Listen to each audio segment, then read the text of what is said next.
Welcome to the Migrant Resource Centre, Northwest Region Incorporated Diversity and Disability YouTube channel. Your Life, Your Voice program, where self-advocates and professionals in the disability sector are interviewed. The Diversity and Disability Project would like to acknowledge the traditional owners of the land on which we work and live and recognise their continued connection to land, water and community. We pay respects to elders past, present and emerging. Nothing about us without us.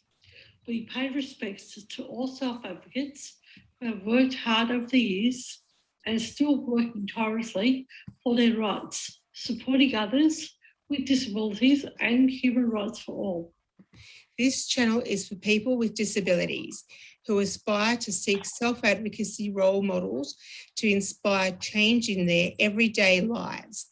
Nothing about us without us. Choice and control are central themes. Every interview is as unique as you and I. And it has our fundamental universal human rights ethos of respect for persons with disabilities, having their views heard and acknowledged. After all, it's all in the name. Your life, your voice. Be the voice of change in your life.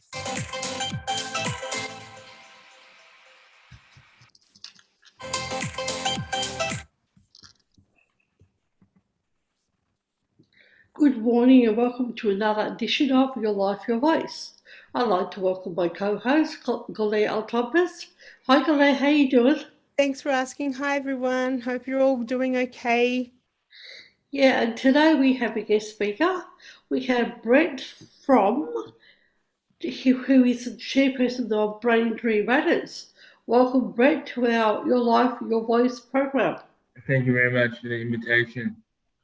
Great. So how about we kick off with some questions? We go for it. So, Brent, can you tell us a little bit about your life? Okay, so I had my brain injury in September 2006, so this year was 15 years. And how I had my accident was making bad choices with drugs and alcohol to try and jump off a second level balcony into a nightclub, landing on a vending machine, putting myself in a coma for 8 weeks, wheelchair 2 years. Anyway, my advocacy trail life started in 2009, 3 years later of intense rehab. And for the last 10 years, I've been with Brain Injury Matters. First started on the board, and back then I just thought like I had the title, so I thought I was doing everything, wasn't really doing anything. Didn't really know what the word advocacy meant back then. But then over the years, I slowly sort of found out what it meant. And I got to about 2013 and 2012, sorry, and I started talking to people about life choices. So I became a motivational speaker, doing a little bit of side work on I created a page on Facebook called Living with an ABI, and that was my advocacy work back then. I didn't really know what the meaning was. I sort of left Brain Injury Matters involved with my talking over the years, and then today, also a couple of years ago, 2017, I became the secretary of Brain Injury Matters. That was for 2 years. That was 2019, and for the last 2 years, I've been chairperson, or the other title would be president. But I don't really like using the word president because of another gentleman that we all know, of Donald Trump. I don't like to be associated with him. It's a little bit of a joke, but yeah. So I'd rather be called a chairperson. And then during COVID, I've actually turned to become an athlete in indoor rowing, and I'm training for the Australian Indoor Rowing Championships, which is late October. And so still as president or chairperson of Brain Injury Matters, but like that's just my side role because I was motivational speaker doing 50 odd talks a year, but COVID struck and obviously it's a world pandemic, and this year I've done 6 talks, so I'm still that as well. But like once again, the pandemic's gonna pass through and we're all gonna become human again, and yeah. But I'll continue. This year I go up for election for the president of Brain Injury Matters, so I'll go for it again, and I've got no one really against me at the moment. So I'll do another 2 years. And the pandemic, our biggest problem with advocacy at the moment is social isolation. But the best thing about the pandemic is allowed us to make contact with our members. So at 11 o'clock this morning, I'm running a coffee morning that we've been doing for the last year. And the last month, we've been getting over 20 participants each week, which is fantastic because it allows us to nullify that really problem that we have social isolation, not getting out there with everything closed. And yeah, so that's pretty much my story. Yeah, so it sounds as though your self-advocacy, it's a journey, yeah? Yeah, most definitely. And the thing is, well, I thought after 10 years of rehab, I'd be better and there'd be nothing wrong with me. But with a brain injury, it's just ongoing. So it's a life thing. And that's a great thing about self-advocacy. You can tell people you can have a great life with any injury. And like, that's really strong. And I really focus on trying to reach out to as many people as I can. And because the biggest factor of the whole COVID thing with brain injury matters is social isolation. It's just like I might make 3-4 calls a day to individuals and just have a chat to them about life and where they're at and how they're doing and what's up. So it's been pretty good. I think what's important in, I'm just trying to pick out some key messages for people. And I think that sometimes people identify as whatever they identify as. Some identify as, a person with a disability. But my belief is that all life is a journey, whether we identify as a person with disability, with acquired brain injury, and, we all experience personal growth. So, and sometimes an injury sort of like makes us realise things in a really dramatic way. And so I'd just like to let people know out there in YouTube land that we're all on a life journey, whether we identify with a disability, whether we have an injury, and self-advocacy in any form, whether we are able-bodied or whatever, it's a very important concept in life, in society. Guler, do you have any comments? Well, there's a lot that we need to unpack that, Brent, you discussed with us before. Like you gave us a really good run through about your journey from beginning to where you are today and where you're off to. So if we sort of rewind a bit and say, you had a situation where you ended up in hospital, and then you were mentioning that you thought you were going to get better straight away, and that that's the word recovery is really interesting in the sector. Like, what does recovery really mean?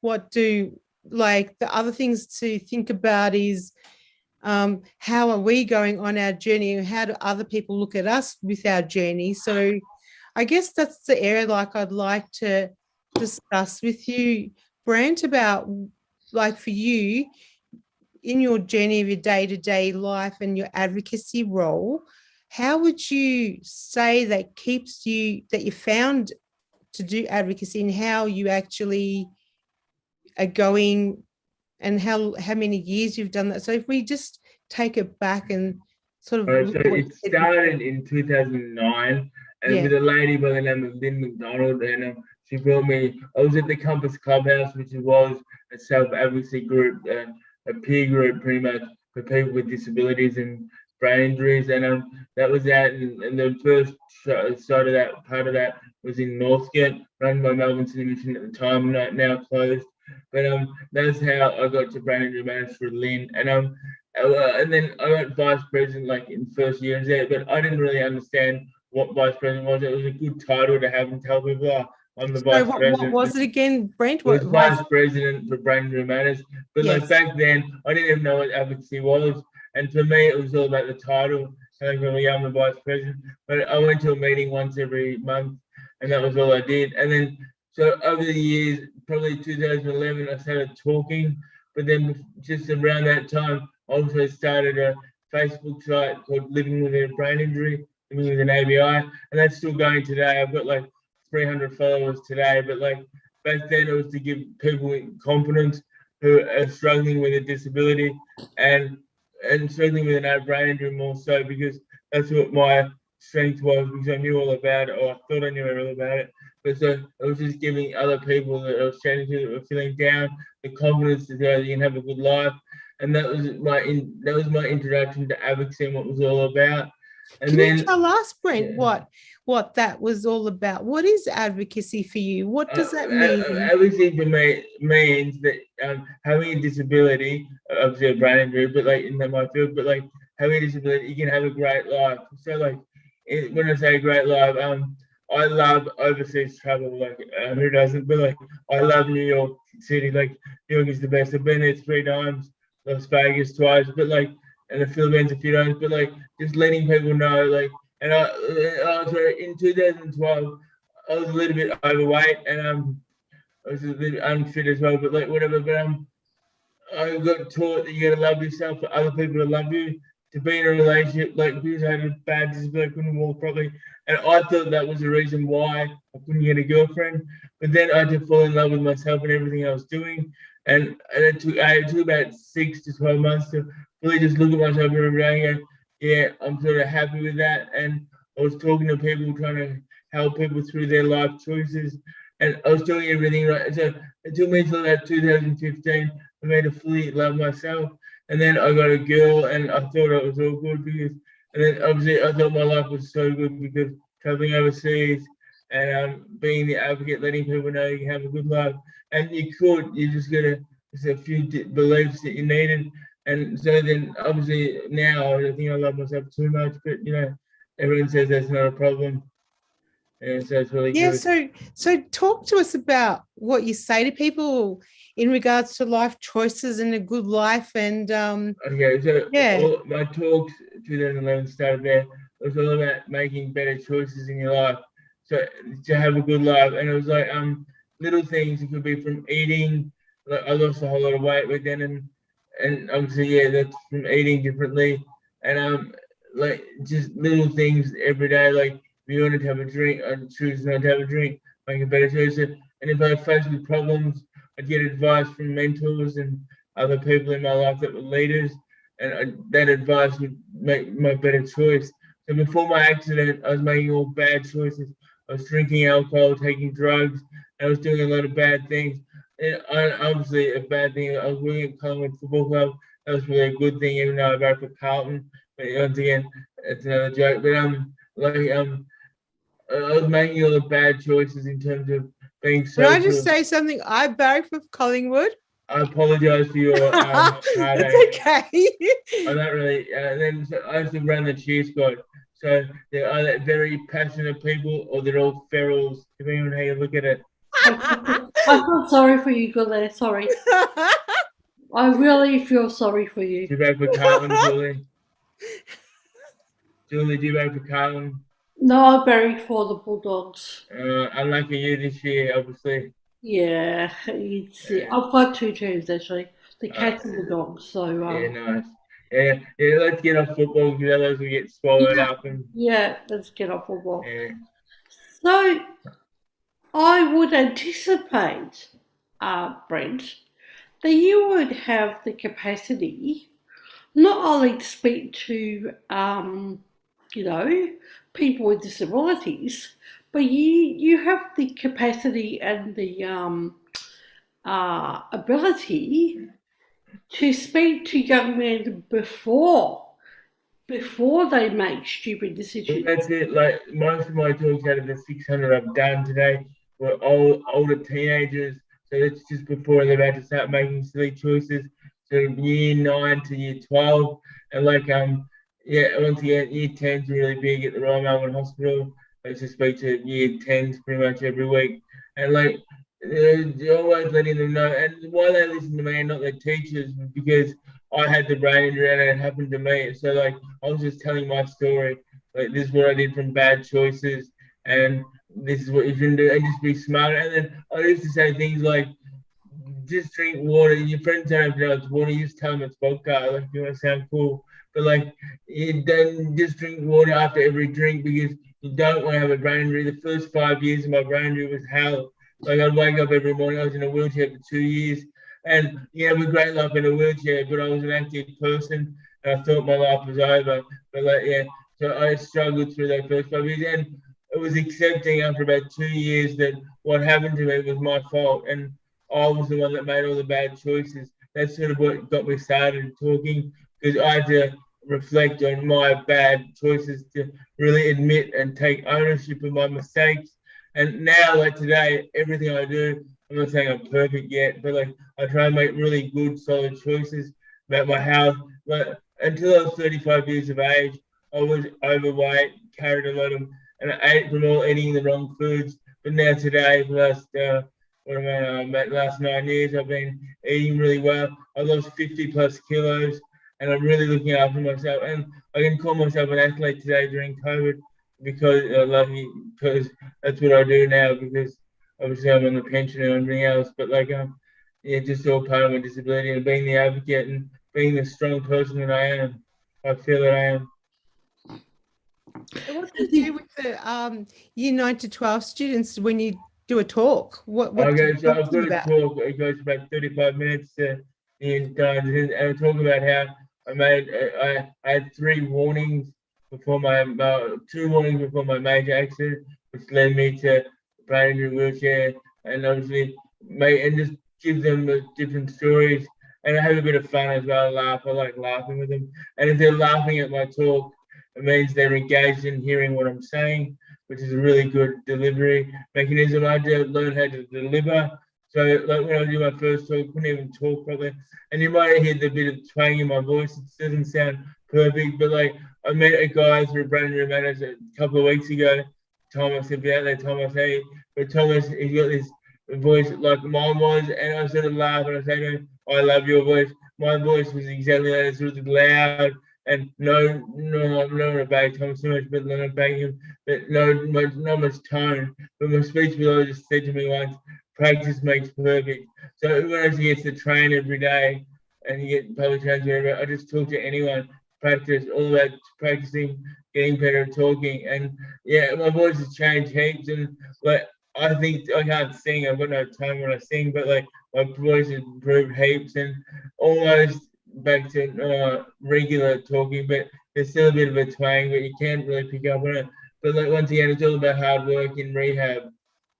Yeah, you know, I think it's sad that society in general focuses on perfection, and I'm sure that plays into people's mental health issues, whether they identify as people with disability or not.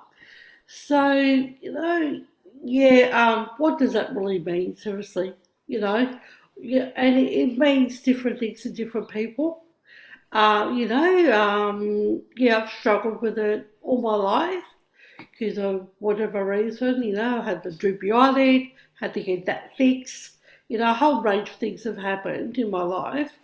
But really, what is perfection? It's a really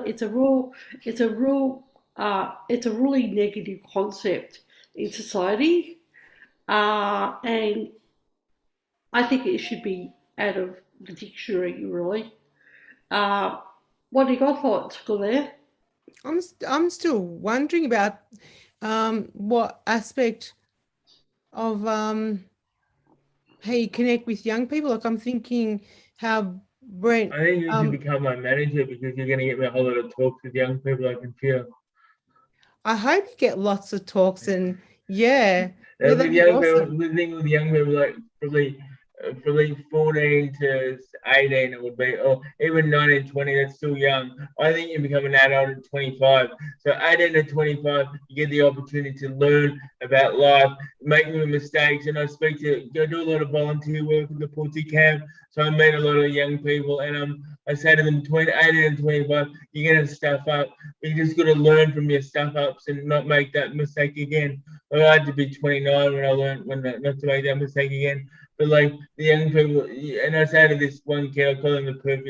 We don't like the word perfect, but you're like the perfect kid. Okay? between 18 and 25, you're going to stuff up. But when you stuff up, can you please call me and let me know that you are normal and you are human? But because you learn the most about life in that period of time, and you can be mature or whatever. Like I didn't mature until I was 32 after my brain injury, but like when I started taking things a bit more seriously, because I thought, hang on a second, I've got to.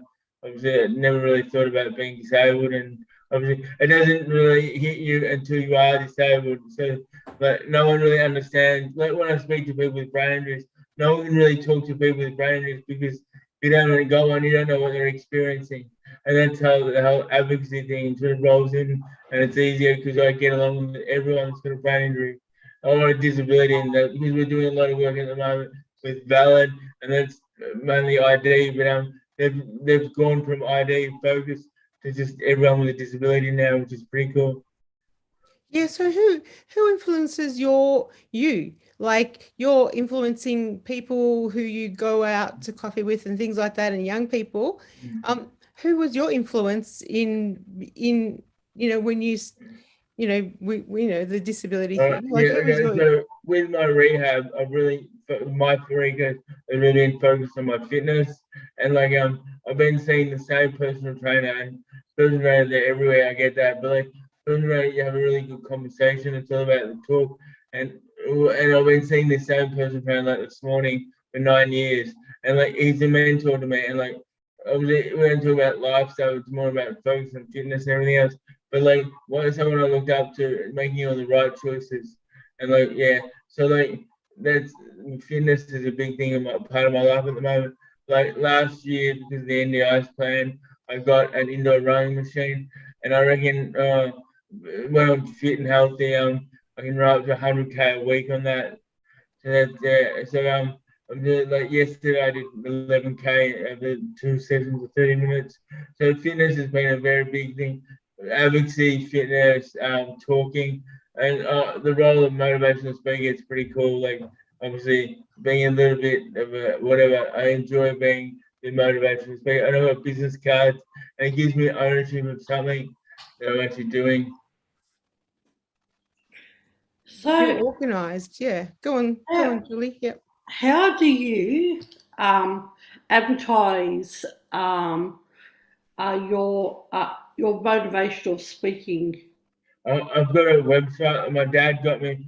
My dad, little story about him. Even though let me tell you, my dad's story. My story is better, but he's got his own story. My dad was motivational speaker as well. My dad in 1982 robbed it. Was sorry before 1982 was a barrister, lawyer barrister, had his own business, and then robbed a bank and got 5 years jail. Then became a motivational speaker, obviously about his life choices and so then he's getting paid a little bit more than I ever was. But anyway, he's been a great role model as well because when I was in hospital, he said to me, being in hospital is like being in jail. Like you want to do everything, but you can't because you physically they can't get there, which is pretty cool. So he's been a good role model and talking. Obviously, he can talk better than I can, which is hard. But I think I can talk now after the practice. But so my dad has been a great role model. My personal trainer is a great role model. And then in the advocacy world, you meet people every day, and not every day, but every other day, and you sort of cling to the people that you think you get something out of and have a bit of a laugh with. So I've got my team at Brain Injury Matters. There's about 8 of us at the moment, and we're kicking goals, we're going to where we want to go. And I talked about a peer group earlier that I was a part of with Melbourne City Mission, Compass Clubhouse. And I was there for 4 years. This year, Brain Injury Matters got a grant, and we're wanting to put together 6 peer groups. And at the moment, we've got 6 peer groups. And peer groups allow people with brain injuries to become part of a community and talk with others and just get stronger and stronger and sort of to get rid of their problems of social isolation and other things, but just being around other people with brain injuries and you can sort of communicate with each other. So that's really good at the moment. So what are the main areas that you kind of talk about? My talks. Okay, so 3 warning. When I talk to kids, I speak to kids and adults. So when I speak to kids, it's more about pre-accident and how it happened. So 3 warnings with alcohol and drugs and how I made bad choices. And then after my injury, the rehab that I went through. And then when I talk to adults, it's more about a focus on when you make silly choices in life, you make smarter choices after. So it's more post-injury. Like I had my injury, and not really how, it was a little bit how, but then more as post-injury and how you make better choices with your own life, whether it be and all focus on goal setting. So like with all my goals, I create plans, realistic plans to get to the goal, and then I go through a whole different goals, more about physical, like walking, driving, just little things like that. And that's adults is more post rehab, but kids and teenagers are about pre-accident and how bad all the silly choices I was making. And don't worry, I made the comment about Collingwood Football Club and how they're all passionate or all ferals, depending on how you look at it. Yeah, I'm also interested in Sorry, did you want me to say my website? It's my name.com, brentawkward.com. well, we could good. actually we can have you got we'll say your website again and we'll do it towards the end again so people can come to it. We'll also put it on our slide, Brent. Yeah. I've got a business card as well. Wonderful. We'll put it on our on-demand site. Yeah, cheers. Yeah.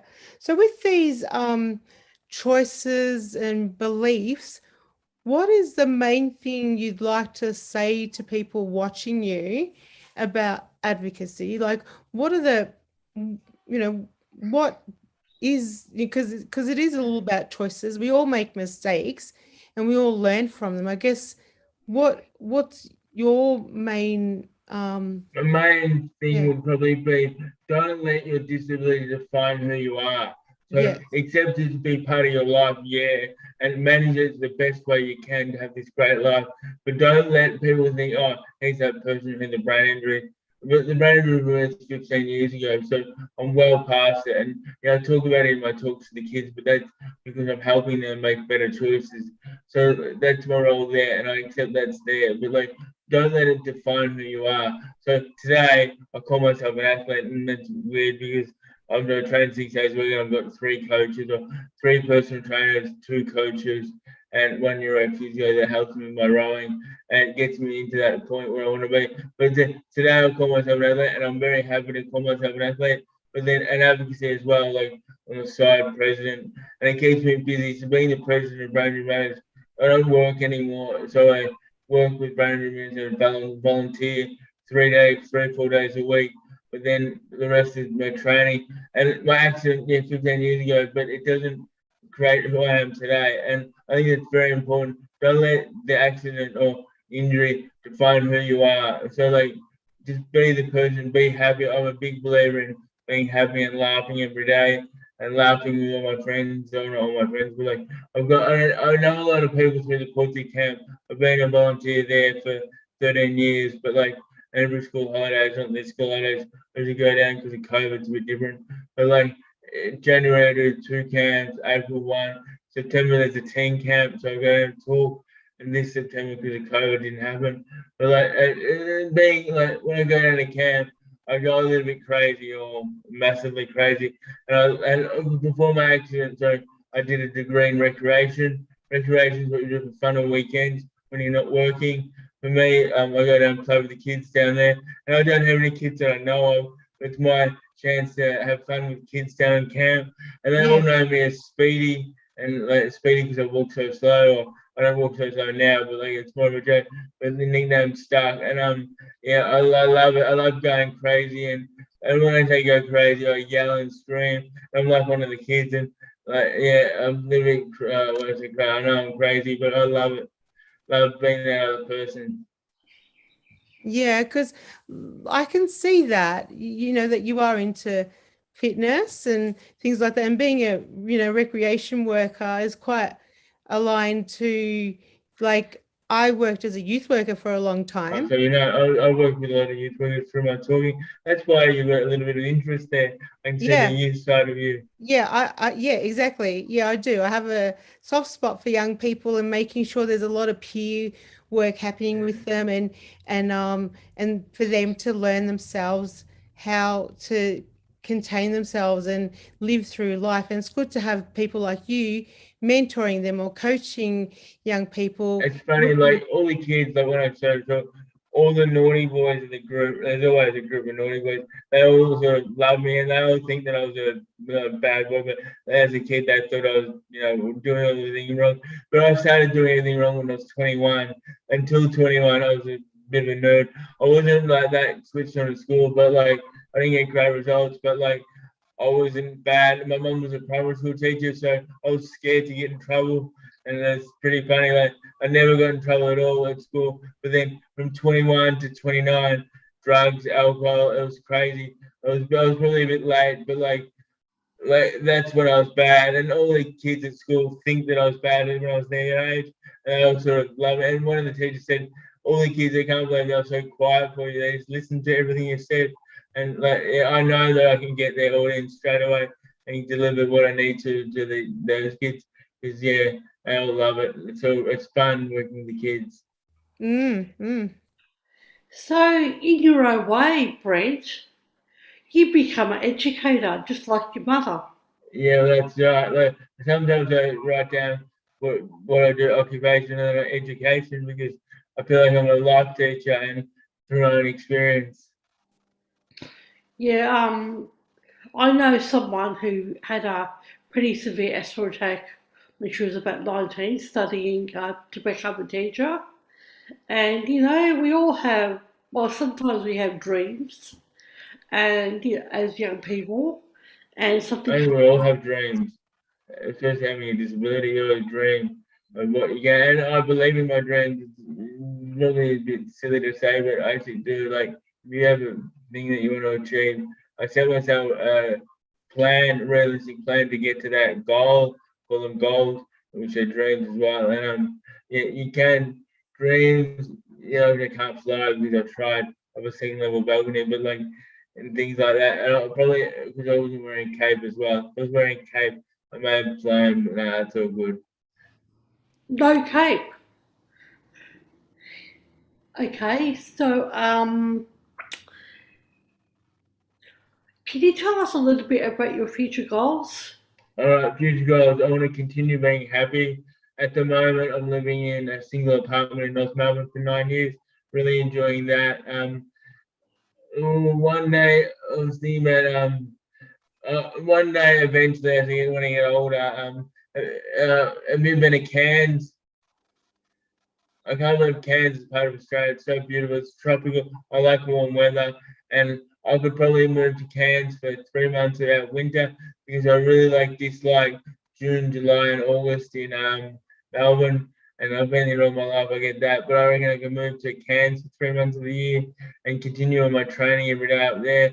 And because I don't want to go back to work because I'm under the understanding that my work is talking. So when I do 55 talks a year, I may be talking once a week, but that's enough for me to keep my advocacy alive and continue with my advocacy and training, my fitness training as well. It sort of all blends in quite nicely. So just continue with brain injury matters for the next couple of years at least. And then I want to stay in advocacy because it's very important that people in the community can help out. So do you think COVID has, in a way, has changed the way we can do things? Most definitely. Yeah, so now there's an understanding that you can still be the president of Brain Injury Matters and do your work online and have meetings online. Mainly with COVID. I'll do my meeting coming up at 11 o'clock this morning is online on Zoom, and we might have 20 to 25 people there. We have 25 because we have about 20 people plus 3 or 4 managers and staff there helping us out, go through everyone. So that's all online. And then present if I've got meetings with the DHHS and other meetings, it's all online. And then everyone working from home anyway, so it's pretty cool. And the only thing about COVID at the moment is no overseas travel. But I sort of understand that because all other overseas people have got it just as bad as we do. So I can understand it, but I miss New York and 44th Street, my favourite street in New York. So I know that the self-advocacy movement is all around the world. I think it started in Sweden a long time in the 60s or something. So what about overseas? Have you connected with overseas people with brain I've injuries? become international speaker in Bali twice. I went to Bali in 2016 and spoke to a rehab center. And then my dad opened a business called 21 Renew, and he was taking people with addictions to Bali for 21 days and to get them off their addictions and bring them back. So I went over there in 2019 and spoke in Bali. So I've spoken twice overseas, not really. Bali, I wouldn't really call it as being, it's still overseas, but that's all I've done. And then I thought about America, but then just getting the currency change and getting a green card in America for doing one talk, it's impossible. So what about the online component? The online, I'm not a massive fan of doing group talks with online because I think my biggest winner is the one-on-one connection I have with people and kids. And like, I personally, at the moment, I'd rather, during COVID, I've become the athlete. So fitness, and president advocacy as well as my job. So I see that's what I do. But online, I don't like talking online because, as I said, I'd rather the one-on-one contact with people. I love having a laugh with the kids when the kids before my talk, I'd pick out two or three, ask them if I can ask them a question, and then I ask the teacher who the naughtiest kid is, go to him and say, can I give you a little bit of crap during the talk and have a bit of a laugh with you? And they always say yes. Find out what the name is, shake their hand, get engagement happening. Until if I know who the naughty kids are, I know who the kids I have to sort of not, I don't have to pinpoint them, but like I just involve them in my talk, the naughty ones, and if I get them on side, everyone else follows as well. So I've sort of learned that over the years.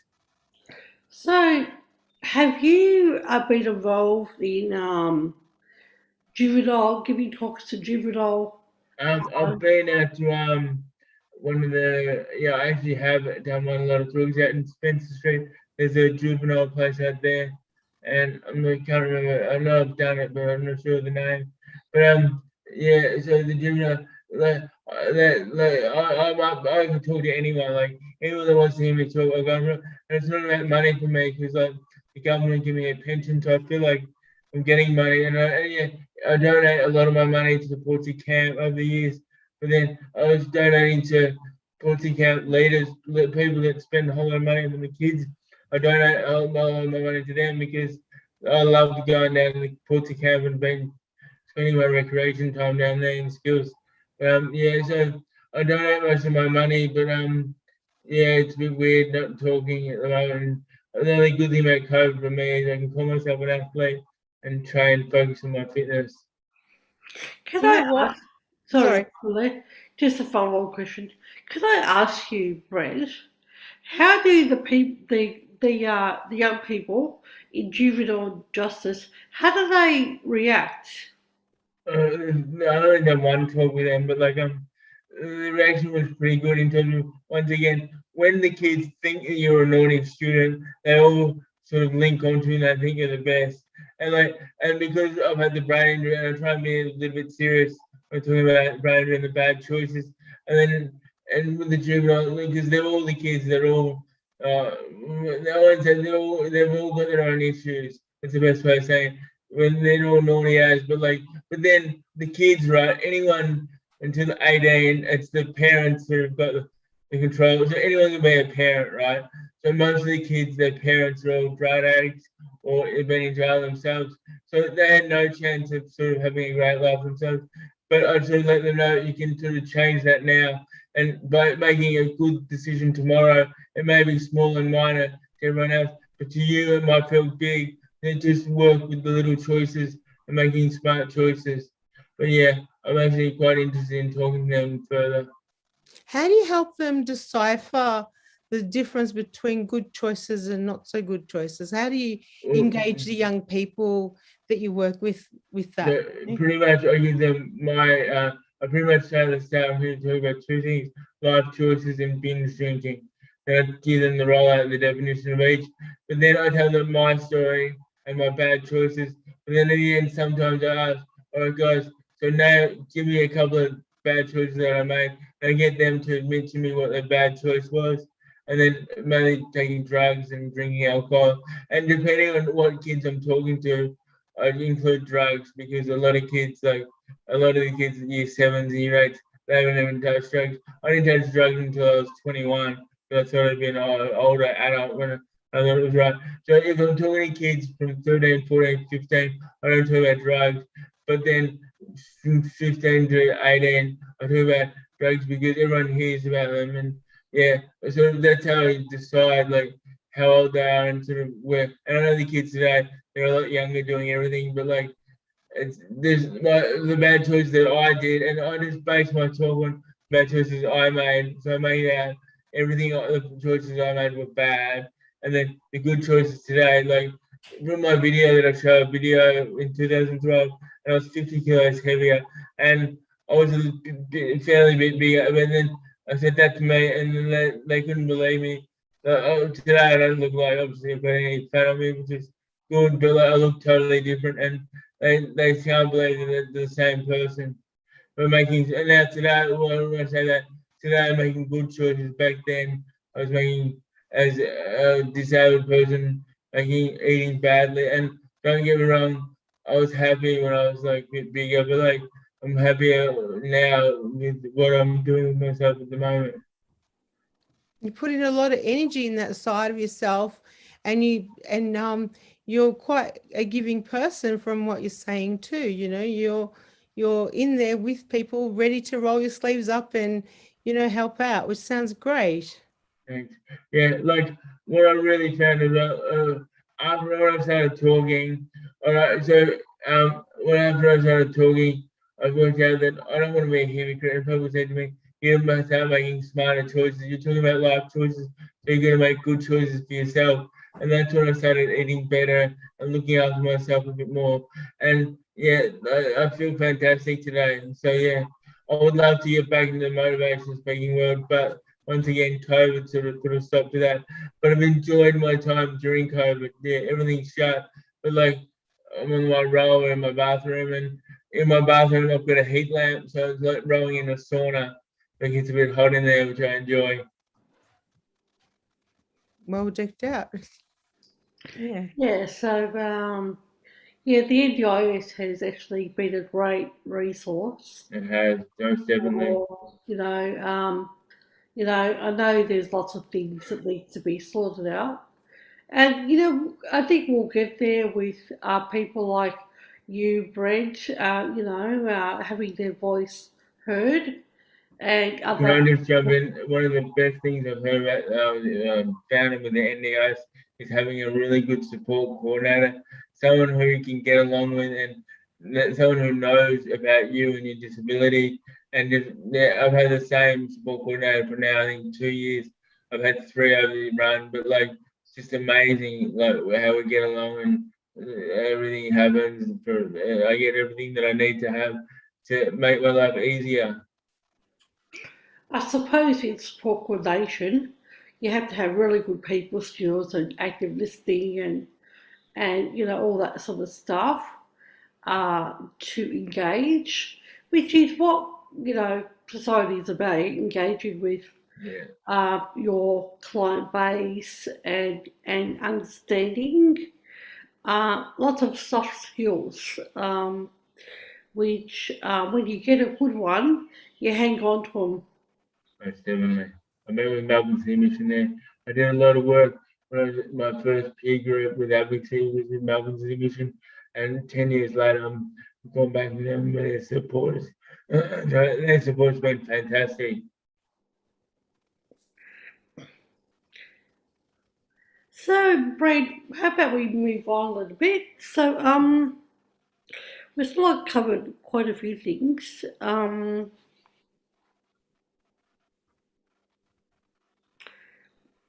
So, what barriers would you like to see in Australian society removed for people with disabilities?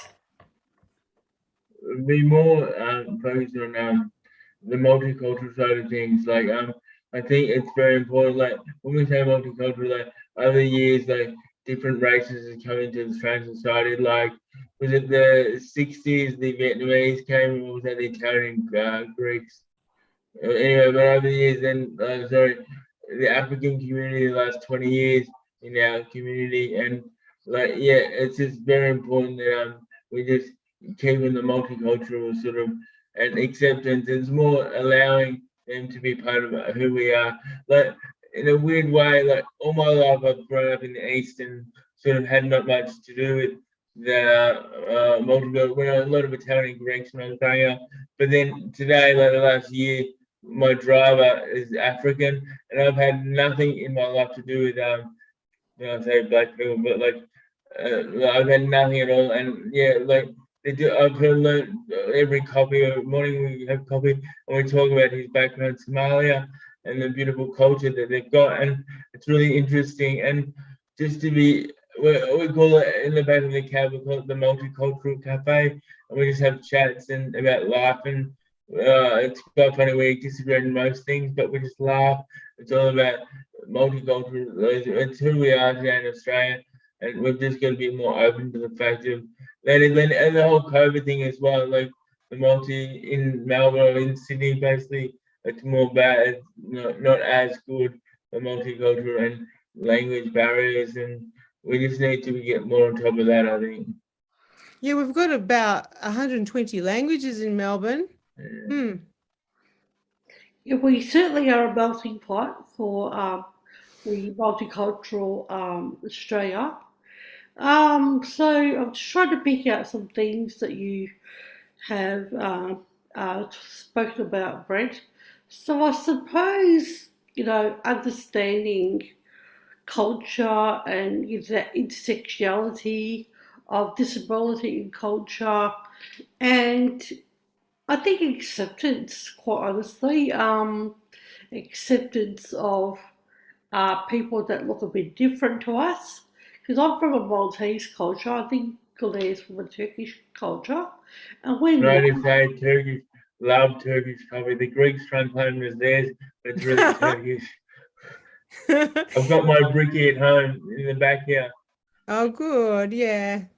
Yeah, it's interesting. We're all the same people. We're all global society, and yeah. yeah, so when my family or my culture, predominantly in the 50s, came to Australia, we were the targets, We were the targets of, it was called back then the white Australian policy. Yeah. And that's like has a bit of discrimination in itself, yeah? So I think we moved quite a long way in the 50s to that point. And, I think that, I accept people, whatever they are. And if we have accept people based on, how they treat you. And yeah, so, I love culture. I love, exploring the food and the culture and the stories and how people live and the diversity and and the actual quite difficult social conditions other countries live in. And it's really interesting. And they come to Australia and and they give back to their communities. I think that everything's linked into giving back to your community and to humanity, which I hope that this channel actually becomes a model for that, in our society. That if we sort of like educate even one person to have a better attitude or acceptance of themselves or other people with disabilities, I think we've really hit. It's a real goal of mine to to educate people. So, Guler, any comments about anything? Well, educating people about lots of things. We'd like to share all sorts of things. Like culture brings a lot into people's lives. Most people feel that, they are good with understanding other people from other cultures because they eat that kind of food from that place or something like that. But, it's accepting someone who's not yourself, who's different from you, is a major challenge in our wonderful Australian society. Even, how inclusive are people with people from a culturally and linguistically diverse background, or people who have some sort of diversity or disability? We're all trying to uh, do good with other people and educate people. But some people don't want to be educated, and some people deny those kind of things. So I don't know, what would you say to that, say, Brent, like in your experience, what would you say what that's like, someone disabled from a culturally and linguistically diverse background? Have you noticed any differences? I personally haven't come across too many different backgrounds, and I think it's more because if you have your injury or your disability in another country, you're pretty much in that country. And I haven't personally come across too many people from different countries with different cultures with disabilities. And to this point, I'm not sure why, but I just haven't. Yeah. Yeah, it's interesting that you know, often that's a hidden thing. Like some cultures like to hide Yeah, the but in disability. Yeah. Australia, like because of who we are and how we're so not outspoken, but how we're so I think we're so what's the word? We're really good with our disability. Like in Victoria, we're amazing and we do amazing things.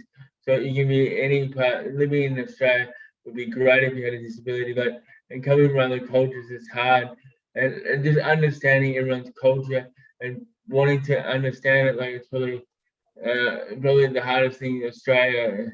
We're very multicultural about Julie, when you get in the 50s, so we pretty much have been multicultural since the 50s, but like even with the blacks and that, like in I think 64 in America where they got the full equal sort of rights, and at the moment in Australia it's all about ladies getting their rights and being equally attributed to as men.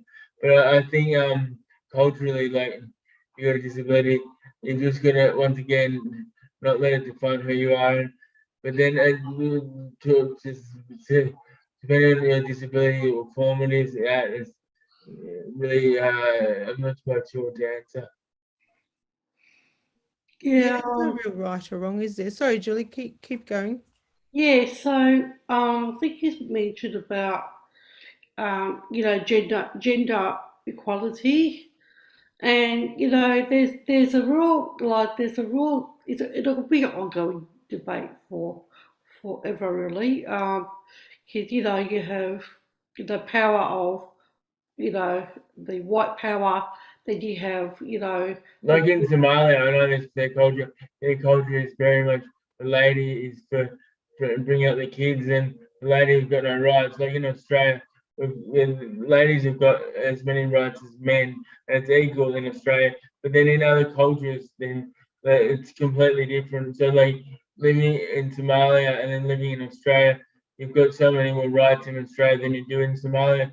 And then a lot of the older guys who one of my drivers is very strict on that. So like, and it's even the whole gay thing. Like, you can't be gay in Somalia, but like in Australia, you can be. So if you're born in Australia, you can have that choice as you get older. But in Somalia, they're totally against it. I don't know if we should actually generalize about a certain culture. I mean, we in Australia have a lot of issues with accepting like gay marriage or Yeah. like things like that. How do we treat First Nations people? How do we treat someone who's from a different background than ourselves? There are like extremist groups out there who vilify I'll people. admit, like, because I talk about Somalia, because I know about their culture in terms of just meeting up with my driver each week last year, but I personally don't know much about anything other cultures and disabilities because I haven't come across anything. Yeah, they might. Yeah, that's an interesting point, because I think a couple of episodes ago, we were talking about the NDIS in our program, and that there's not enough people. There's not that many people from a cultural and linguistically diverse background accessing the services or using the services, and I think they're looking into that. Why? But I just sort of feel that they don't get the information straight away. It's the same with with COVID. That Information. comes up straight away, the language barrier then, Yeah, it does. And cultural barriers and how we deal with, informing and looking after our own community, our community, as Australians, like I consider myself as an Australian, even though I wasn't born here. And who defines what Australian is in the first place? That's I mean, right. they If you, look at I Australians think are if the you've First been here Nation. longer than Sorry? 5 years, you're an Aussie. Like, if you can say you've lived in Australia for more than 5 years, you might as well call yourself an Aussie. Oh, you can just call yourself an Aussie because you've Yeah. accepted and you've come to this Yeah.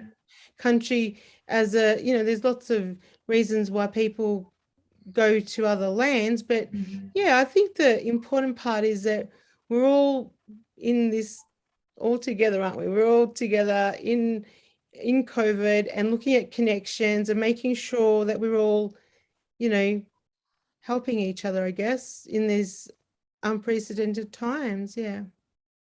My father, I just have a good memory, which is very unusual for him to have a good memory. But I've had a good memory about my father when he was naturalised and became a Australian citizen. He came home and started jumping. And I said, Dad, what are you doing? He said, I'm jumping. I'm a kangaroo now. I'm jumping. That he was absolutely proud to become officially an Australian citizen.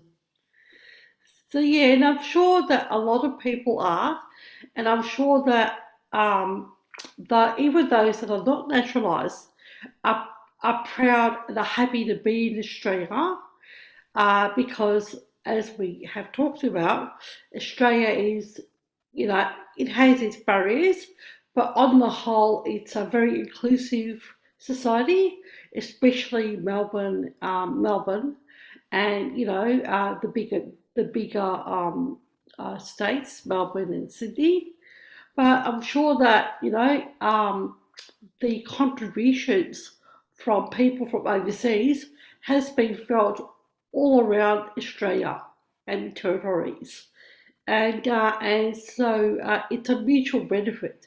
So yeah, that's really important thing to highlight. It's in society, it's all about mutual benefits and living your life, in a harmonious way with all the people in society, rather than poking and picking, and because we all have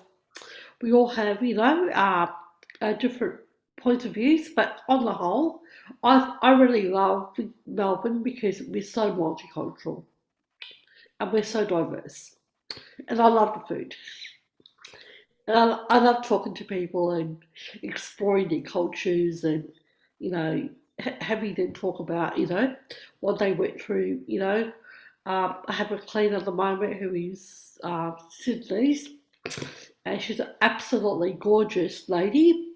She had children in Australia, and I showed her a picture of my parish where, ladies are carrying water on their heads. And she told her daughter, that's what I used to do, in Sudan. And the daughter said, Mum, that looks really hard. So it's all about that education and not losing your culture and contributing to, the positive discourse of culture and society, and helping other countries out.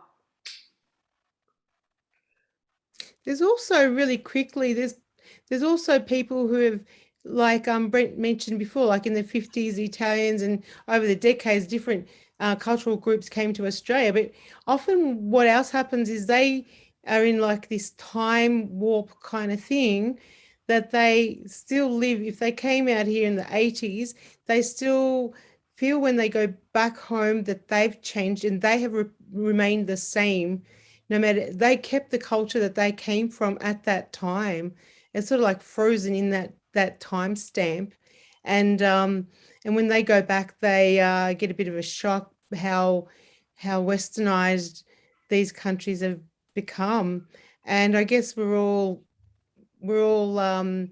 living with that. So everyone's in some sort of time capsule, and like often they'd say, well, we didn't do that at our home, and we didn't do that in our country, and always sort of saying that it was different, but we're all getting much more similar. And I guess a good thing about multicultural Australia is that we're all, tolerant of each other and caring for each other, and a lot better than some other countries, looking at the melting pot kind of metaphor. Yeah. Yeah, it's you're 100% right, Guler. Because when I went back to Malta the first time with my parents, and I got all those comments, if you were in Malta, you wouldn't be doing this. You would be.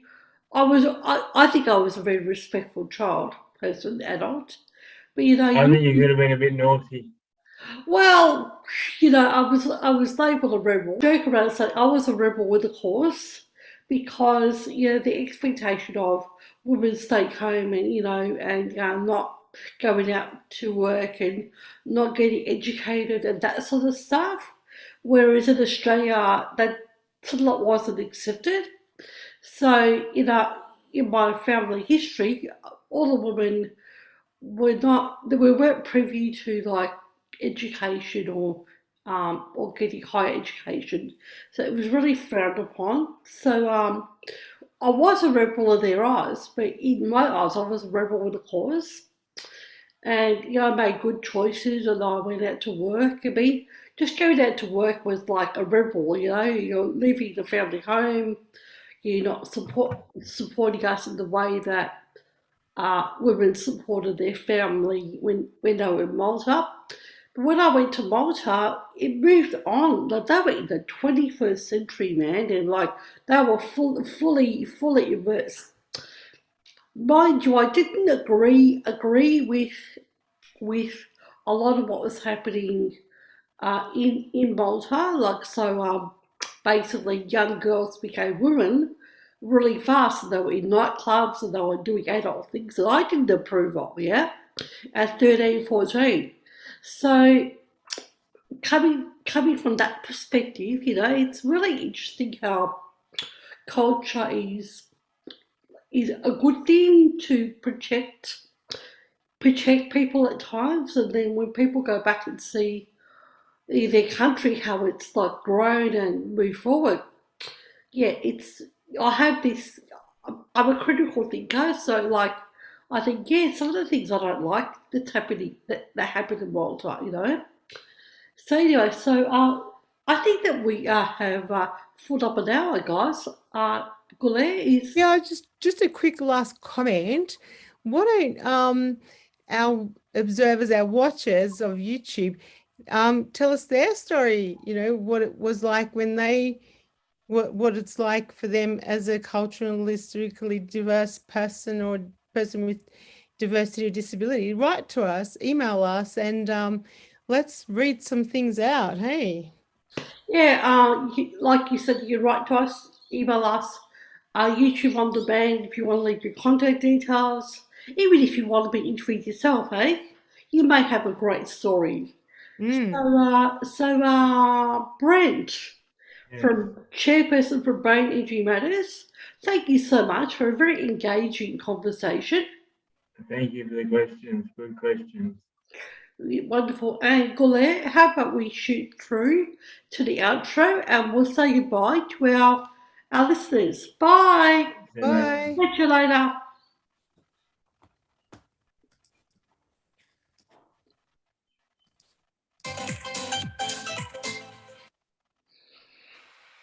Catch us on Your Life, Your Voice YouTube channel live every Monday fortnight or on demand. We would like your comments and suggestions on topics that you would like us to explore. Leave your comments on YouTube comments section. Please feel free to email us on dndyourlifeyourvoice@gmail.com or contact us via the Migrant Resource Centre Northwest Region Inc. Phone number 1300 676 044. 1300 676 044. Diversity in Disability is a project of the Migrant Resource Centre Northwest Region Incorporated, and would like to thank the management for funding this project, especially living through the COVID-19 pandemic. The pandemic has been difficult for people with disabilities living in isolation.